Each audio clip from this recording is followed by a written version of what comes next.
Hi, welcome back to Sober Now. I'm Jim Lapierre. Today I want to talk about gratitude. It's always been one of my favorite subjects, and I think it's something that we all know to do. I think it's right up there with drinking water, eating good food, and exercising. Gratitude is a common sense solution and a very real and pragmatic one. It allows me to not take things for granted, to have a better attitude, to have a better perspective. And I'm very fortunate this way. I get a lot of reminders of how good my life is. And that's one of the funny things about people is that no matter how good or bad things are, if they stay the same long enough, they become what's normal for us and we stop thinking about it. And when we stop thinking about it, there's really no chance that we're going to have an appreciation for it. But again, because I get to spend time every day with people who have lost everything, with people who are battling things like cancer, battling addiction, it forces me to remember how blessed I am and how good my life is. So here's something kind of weird and interesting. November is National Gratitude Month, and I didn't know that that was a thing. It makes sense. November is when we celebrate Thanksgiving, and the holiday season and those still points in life are a time where we're reminded to take stock and to be grateful for the good things and, more importantly, the good people that are in our lives. Of course, weirdly enough, November is also Banana Pudding Lovers Month. So I guess the criteria for getting something declared a national month is probably not very high. But again, I love that November is about gratitude. It's a common homework assignment for people in recovery that it will be recommended that they take a few minutes each day and write down things that they're grateful for.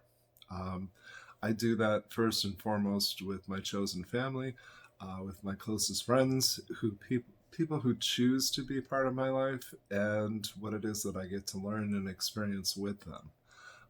What I can do alone is pretty limited. What I can do in the company of kindred spirits, of people who challenge me and hold me accountable, is huge. It's exponentially greater.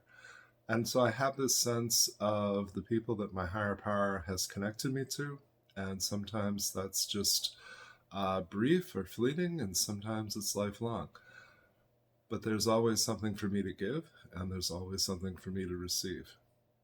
I'm not always grateful in the midst of a learning experience. I don't appreciate the lesson when I'm going through it. I'm always glad when I reach the other side. I'm always thankful for having learned the lesson. But in the midst of struggling with myself, in the midst of suffering, I easily forget to be grateful. And so this is yet another reminder that all of my basic life needs are met, that I have a lot of things that I take for granted, like having shelter and food and water. I don't have to wonder where my next meal is coming from. I have a lot of stability and security. And I can be especially grateful for that because for a long time in my life, my family and I were working class poor. We struggled to make ends meet. We lived from paycheck to paycheck, and it was often a case of robbing Peter to pay Paul.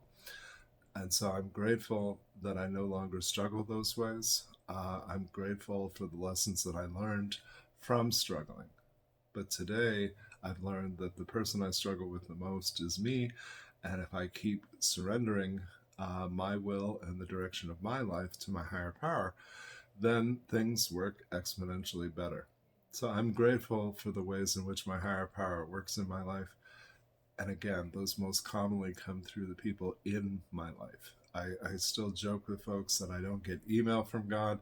I don't see billboards. I most readily receive blessings and messages that I need to hear from the folks who are closest to me. So I think as we expand our support system, we give our higher power more people to work through. And that's what works for me. So I hope that you take some time to reflect on gratitude. I hope that it's not just on Thanksgiving that you can find things to be grateful for, and that you notice how much better the world looks to you, how much better your life looks to you when you can count your blessings. So please put a like on the video. Please share it with friends and hit the subscribe button on our YouTube channel. Please email me, jim@sobernow.com. Love to hear about things that you're grateful for and lessons that you've learned in the midst of your recovery, and always want to expand this conversation. So send me your suggestions for topics to talk about or questions that you'd like answered. Thank you. Have a great day.